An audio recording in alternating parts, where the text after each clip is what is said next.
Hello, welcome to our Wednesday webinar on submitting your IET request with confidence, updates, and best practices.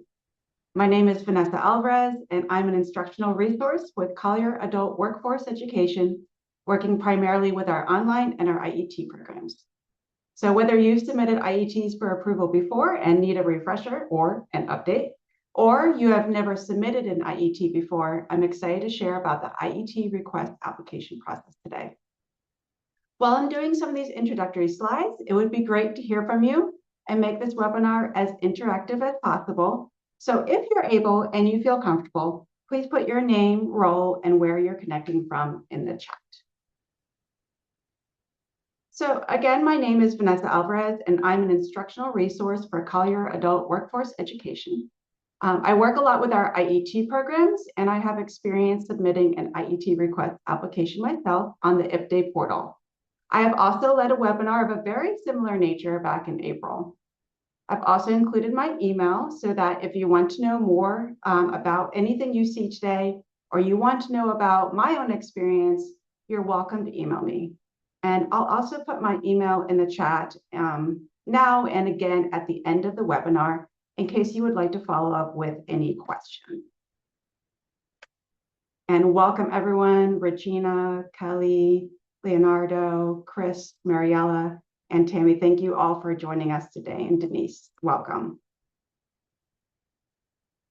So please remember that all attendees' microphones will be muted and in listen-only mode. We know there will be questions along the way, so please don't hesitate to ask your questions either in the Q&A or the chat as we go. Q&A is a great place to keep your questions private. However, it would also be great if you feel comfortable sharing in the chat. The chat will be public so that anyone else in the webinar will see your questions or comments. And if I don't know the answer to a question, I will make sure to get an answer back to you after today's webinar. But if you see a question that you have experience or insight with, please feel free to add to the chat. Finally, today's presentation is being recorded and will be available on the IPDAY website within 48 hours for you to reference in the future. Thanks, Virginia, Carrie, Kevin. Thank you so much all for putting your names in the chat. It helps make it a little more interactive. So today we'll be looking at three main topics so that you will be prepared to successfully submit your own IET request application. We will talk about some updates to the IET request application as there have been a few changes. We're also going to talk about how to best prepare your single set of learning objectives and IET details so that you'll be prepared for submitting. Of course, we will talk about the actual submission process as well. So let's look at some updates to the IET request application. What's changed? Well, first, before we even get there, we need to know what even is an IET request application. So if it's been a long time since you've applied to get an IET approved, or if you've never done one before, this is an important place to start. Basically, if you want to offer an IET, it must first be approved by the state. It's been formalized into an IET request application, and that is now housed on the IPDAY portal. So the whole rest of the presentation today will be what that looks like. But this short video shows you where it's located on the IPDAY portal. So it's going to be under the IET resources, and then there's a little button for IET request application. And I'll show this again once we get closer to the live application walkthrough. And then please know that your IET request application must be submitted at specific times during the year. In the past, it was more of a year-round submission process, and now we have two windows to submit the IET request application, March 1st through 31st and December 1st through 31st. So currently, we're in a window that you can submit applications. If you have an IET that you plan to use next semester or in the spring, now would be the time to submit that IET. And if you have one that you want to launch next school year, you would want to submit it in March. So to reiterate, the December window is for the 25 to 26 school year, and the March window is for the 26 through 27 school year. Hopefully this webinar will help you plan for that process, making this a less stressful experience. If you have done an IET request application back in March, there have been some updates since then. First, there have been updates to the master credential list and the Perkins 5 list to reflect the most current industry certifications. The tips or the information tooltips and help instruction areas are little eyes on the application. They'll have some updated language. You will also be able to identify educational functioning levels after selecting your program type, which we'll see when I do the live demonstration. And then finally, not on the IET request application, but something new is the inactivation of an IET program. So if you are considering whether or not you should inactivate an IET, there is a new IET program performance review checklist that you can use to help you make that decision. So I'm going to show you in just a moment, so that just briefly, so that you are aware of the document and you can start thinking about using it if you have an IET that you are considering inactivating. Our program isn't quite ready to inactivate anything just yet, but we are going to be looking at this document for the next window in March and making considerations. So let me just toggle over to that checklist. Okay, so there are two documents. First is the checklist that I now have up on my screen. So I'm not going to go in depth for the sake of time, but you do want to be aware that there is now a checklist for inactivating an IET. And in order to inactivate that IET, this checklist must be completed. Or maybe you do this checklist and you find that you're not quite ready to inactivate your IET. So there's going to be, I think, 6 different sections. So you can see that you will have to go through each of those sections. You'll have to answer some questions, put some comments in there and reflect. And then there is also a guide to this checklist. Okay, so this guide goes along with the checklist. It will help you through the checklist as well as the whole process for inactivating. So after you go through all of this, if you decide that, yes, you are ready to inactivate that IET, then you can see on the guide that you will need to send that completed checklist to Catherine O'Neill. Okay, you can kind of see that right there. If you do send it, then that request would then be reviewed and verified by her. And then any action taken in the situation, like deactivating, will be reflected in the IET program catalog. So this won't be in the actual IET request application, but we wanted to make sure that everyone is aware of this update. So if you want to get these documents now for the December window, you'll want to email Catherine O'Neill, and I'm just going to put her email in the chat right now. That way you have it.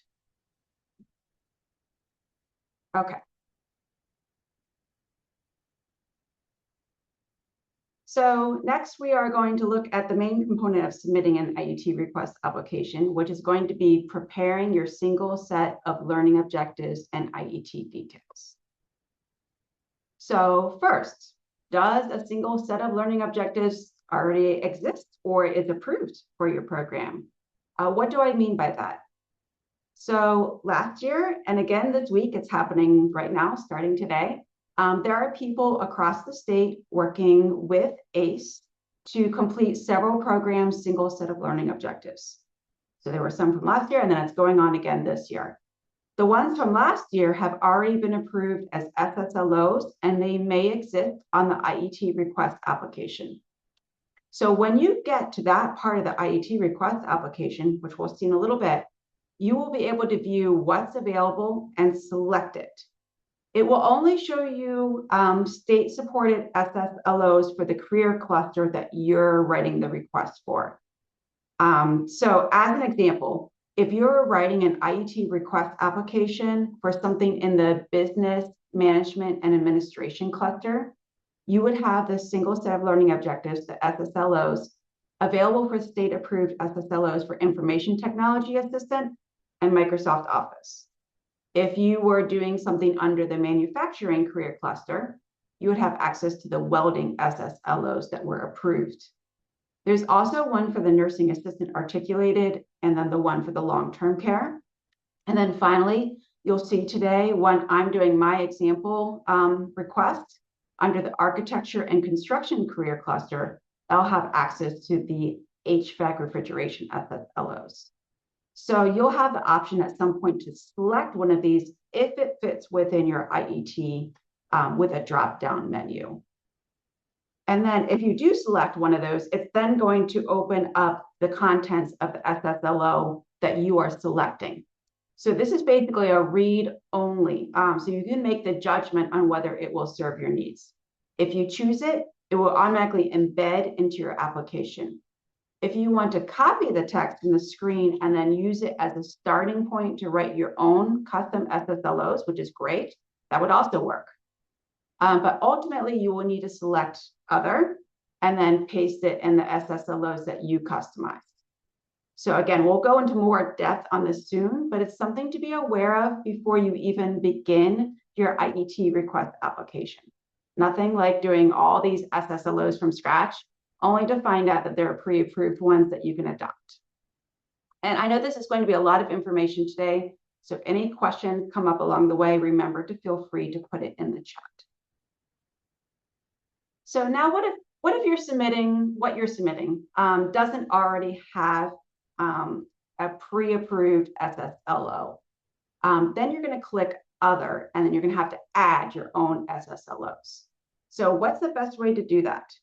The method that some of us have used in the past, including last year when we were working on the committees with ACE to complete the SSLOs, is we used a planning template.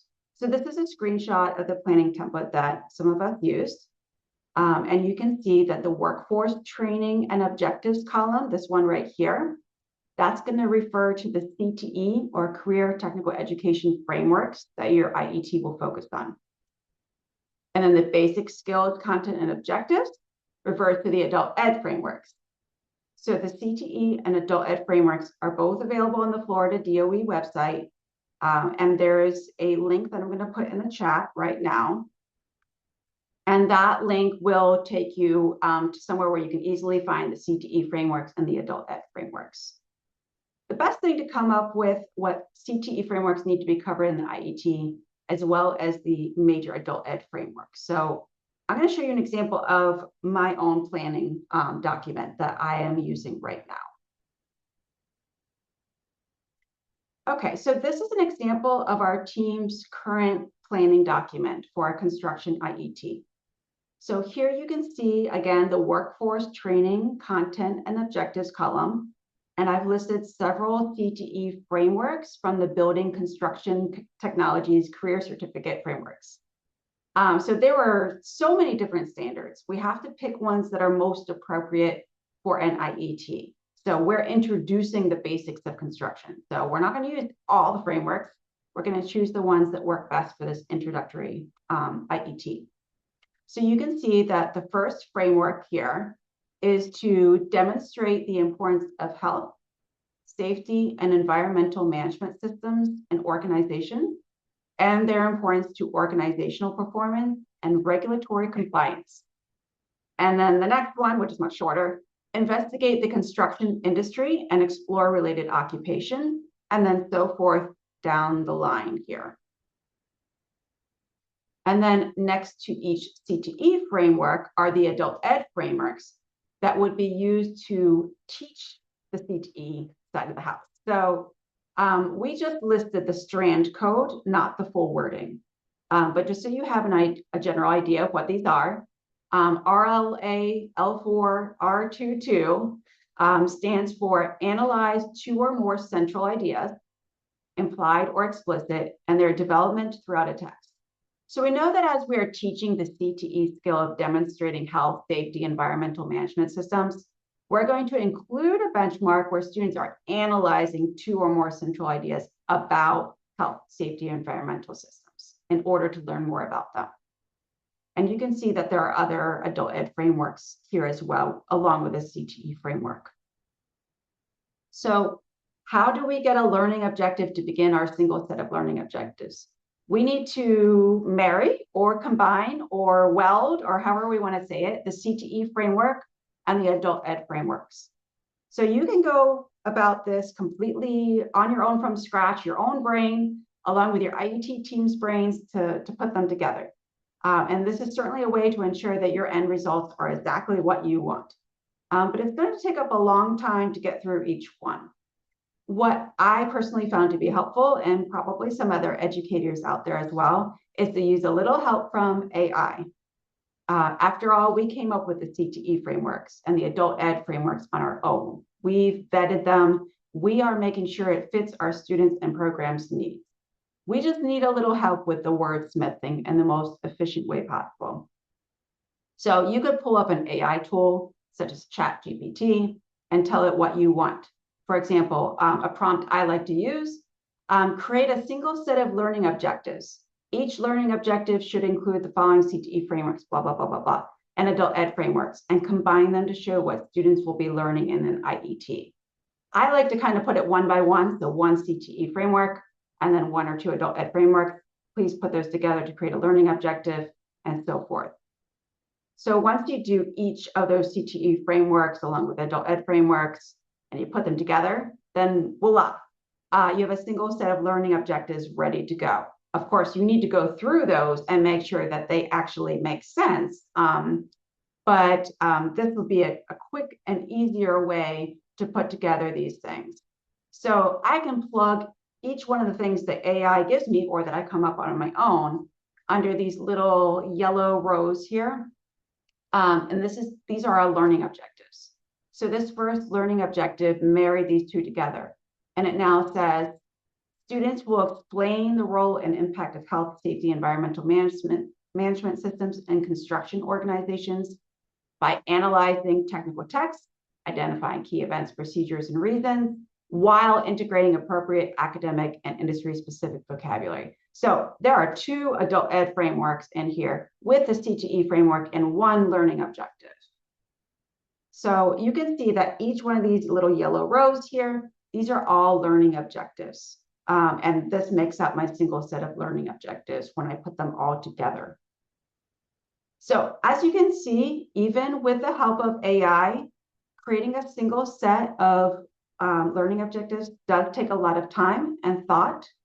So the earlier you can start this process before you submit your IET request application, the better. And then as a big reminder, this is just a planning template. There is no specific type of planning template required to do this.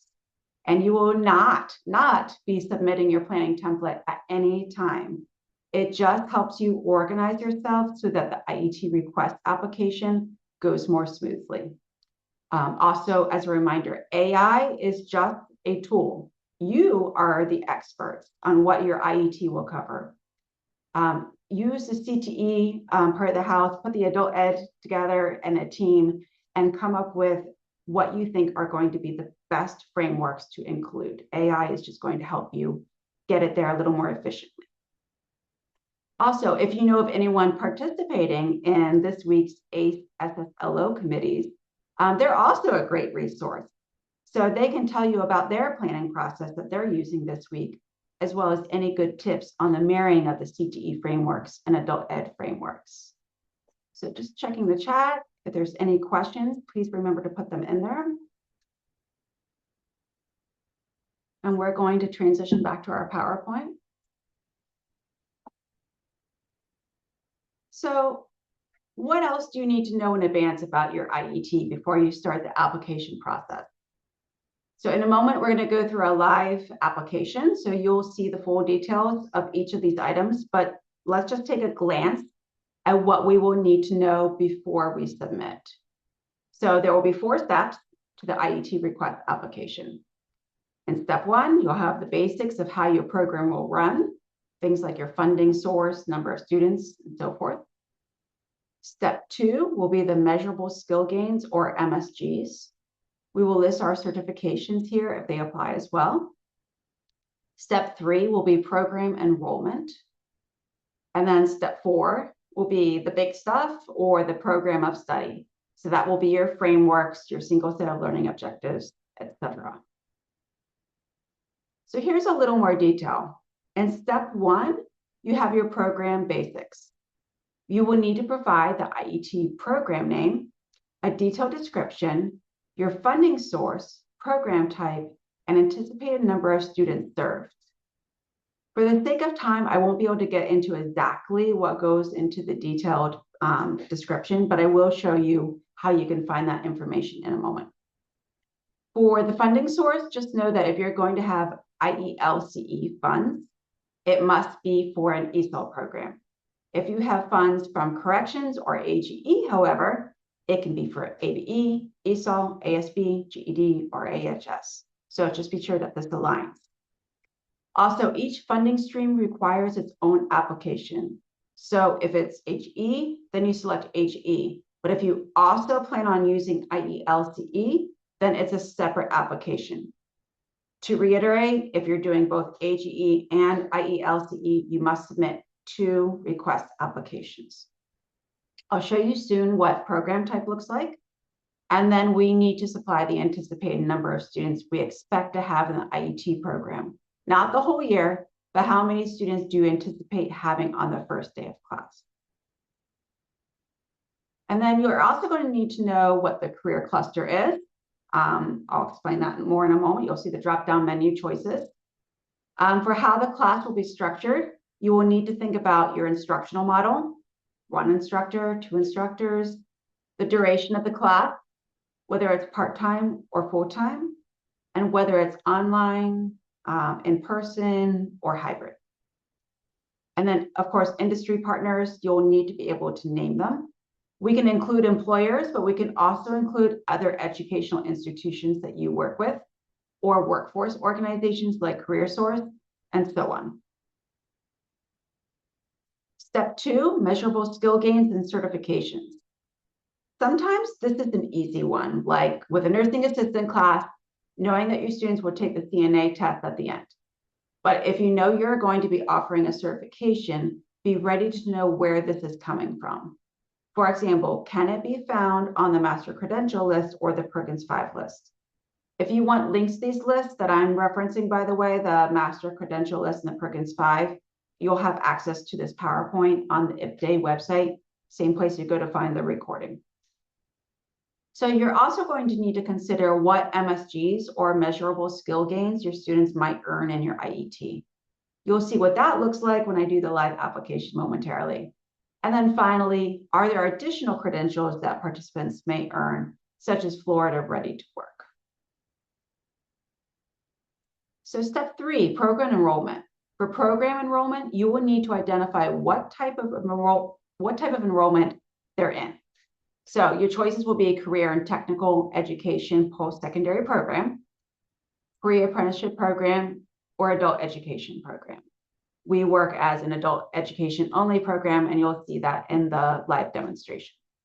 But you will have your own program type here. You should have an idea of what occupations your IET can lead to. So for example, Enter to Healthcare is one of our IETs that usually comes before CNA. So our students might become caregivers when they're finished with Enter to Healthcare.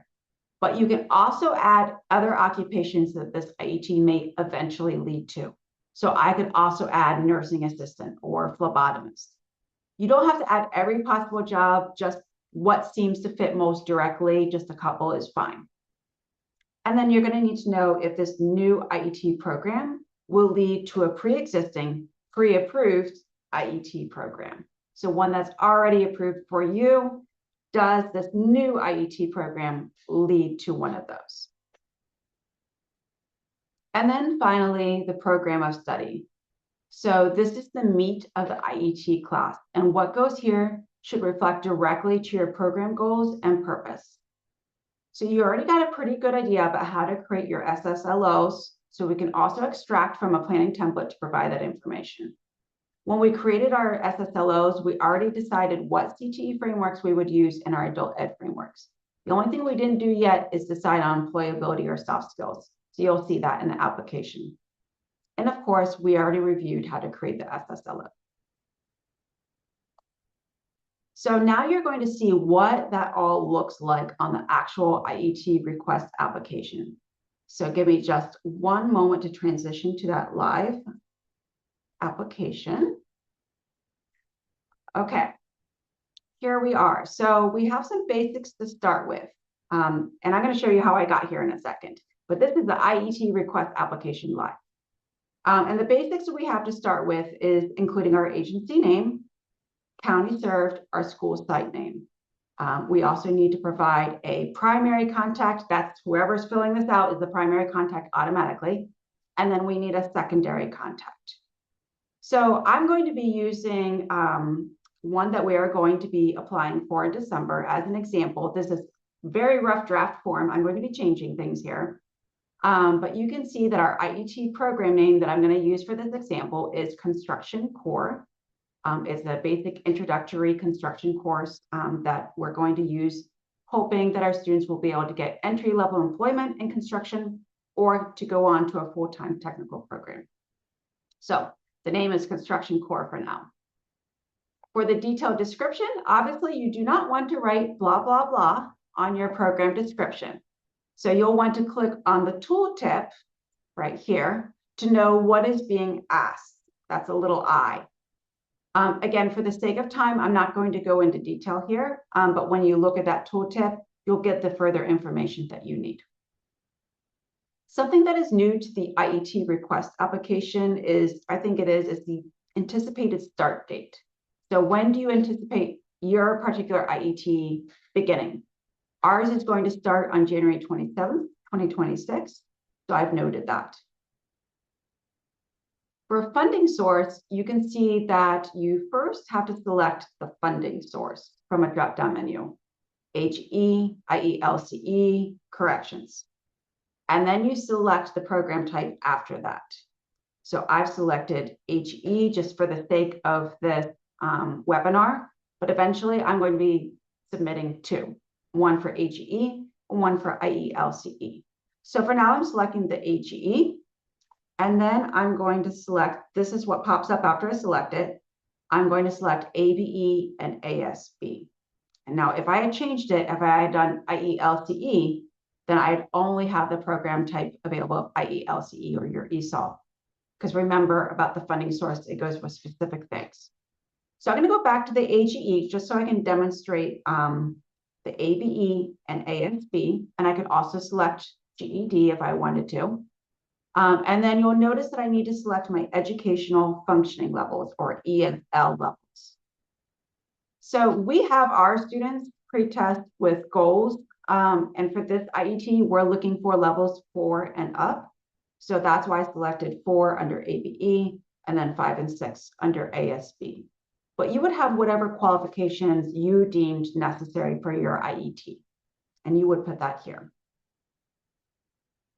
And then you can see for anticipated number of students served that we are starting a little more realistically. I don't think that we're going to have a ton of people in there to start. So I put 5 ABE, 5 ASB, and that might even be a little bit optimistic. And then you can see for career cluster, it's a drop-down menu.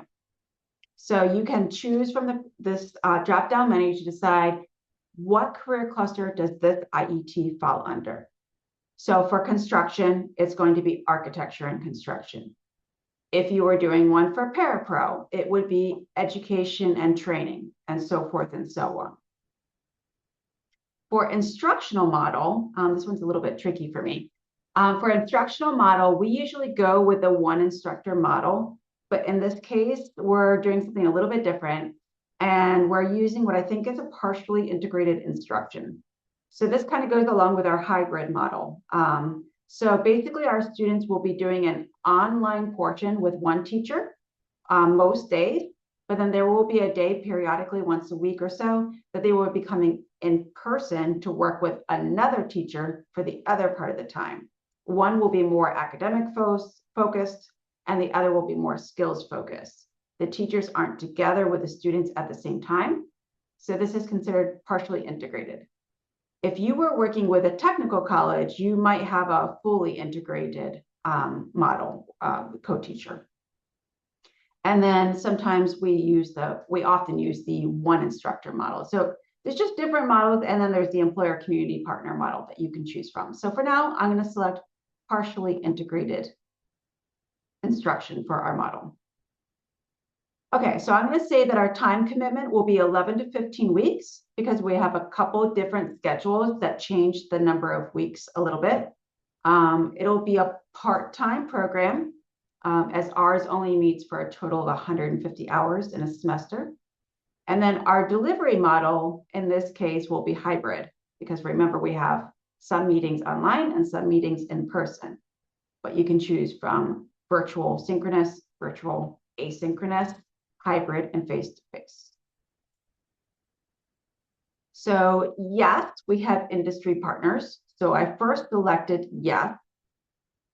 Then I have to be ready to list each of our partners. So we are operating separately from our technical college. You might be directly tied to one, but we are separate. So since we operate separately, but we still work with them, we consider them a partner. So we put in here Lorenzo Walker Technical College, and then also ITech. And then I can continue to add partners as needed. So I could add career source in here. I could add employers that we're going to work with. So for example, in our nursing assistant program, not only do I have the colleges listed and career source, but I'm also going to list our employer partners' names, Naples Comprehensive Health, Vitas, and so forth. Okay, so now we get to move on to step 2. So we click continue. So here we are. You can see that for my IET, I know they're going to work on the NCCER core, the Introduction to Basic Skills certification. So first, I select yes to offering a certification. Now, I don't think this is on the master credential list nor Perkins. However, it's still going to be of value to us and our students because we've talked to CTE teachers, we've talked to employers, and we know that NCCER core is still a valued certification that can easily lead to further certifications. So it's a credential of value, but it's not on those other lists. So I would have to say other, not on an approved list, and then I would need to list it here along with my OSHA 10. Now, if you have one on the MCL or the Perkins list, remember those lists have been updated. So let's just say I have one on MCL. I'm going to select that MCL box, and now I have a drop-down menu. And I'm going to need to find the certification that's on the MCL list from this drop-down menu, and I can use the little search bar here to make it easier. Same thing with Perkins. But since I'm not using those, I'm going to unselect them. So you can also see here that I get to select the MSGs that would work for my program. We know that we will have some limiting factors here. We're a standalone program. We're not a pre-apprenticeship. We're not directly tied to the technical college. Also, our certification is on the MCL or Perkins. So our MSG will be one only in this case.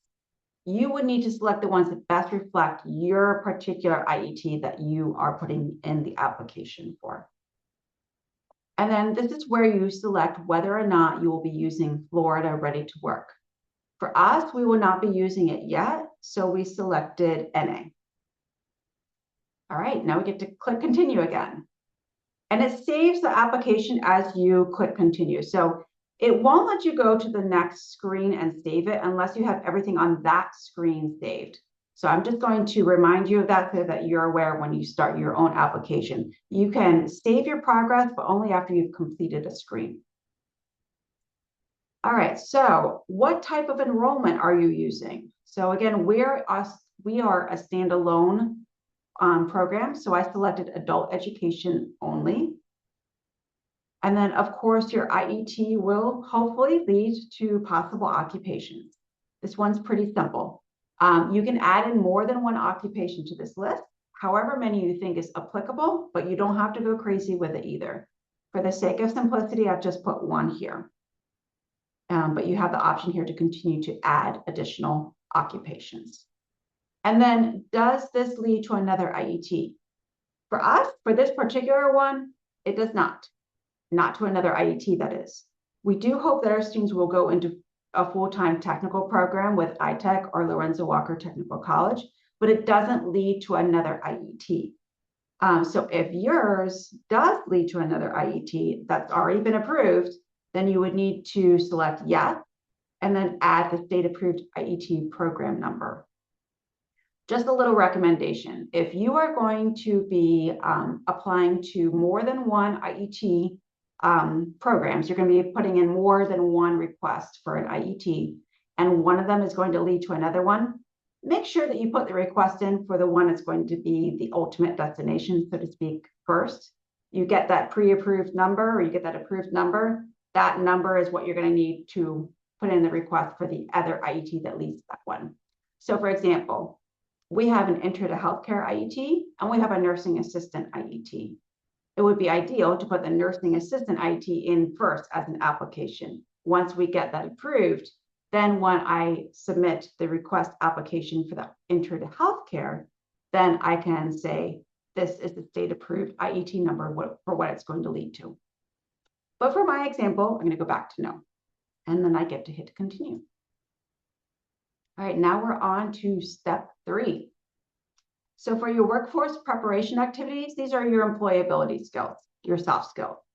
And you can see that this is already going to be there for you, and you can select as many as apply to you. So for us, we decided to select everything. We looked through all of this, and we knew that with the teacher that we have coming, the way we plan on implementing the program, that they will be able to cover all of these employability skills. So I selected all of them. And then as we scroll down, this is where our adult education and literacy activities, our standards, come into play. And you only need to copy and paste the codes. So let's click on this little tooltip here, and you can see that you only need to enter the number there, not the full verbiage. So remember, your adult ed frameworks will already be done. So that's another way that your SSLO planning template can really help you out. You just copy and paste them in there. And then for the single set of learning objectives. So you can click here to see if your SSLOs already exist, as I mentioned before. So remember, since we have architecture and construction, we're able to see the HVAC pre-approved by the state SSLOs. Now, I'm not going to do that. I'm going to select other, and then I'm going to go back to my planning template, and I'm going to copy and paste all of my SSLOs from there into this little text box here.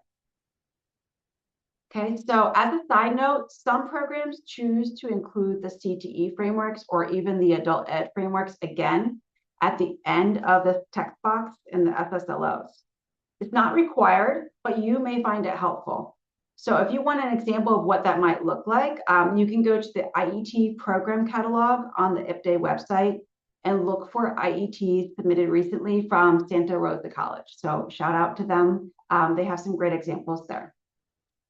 So I'm going to continue one more time here. It's going to take me to my review screen. So this is where I can see everything that's in my application. I can go back and edit things, like I don't want to submit with blah, blah, blah, as my program description is probably going to get kicked back to me if I do that. So I can edit that step 1.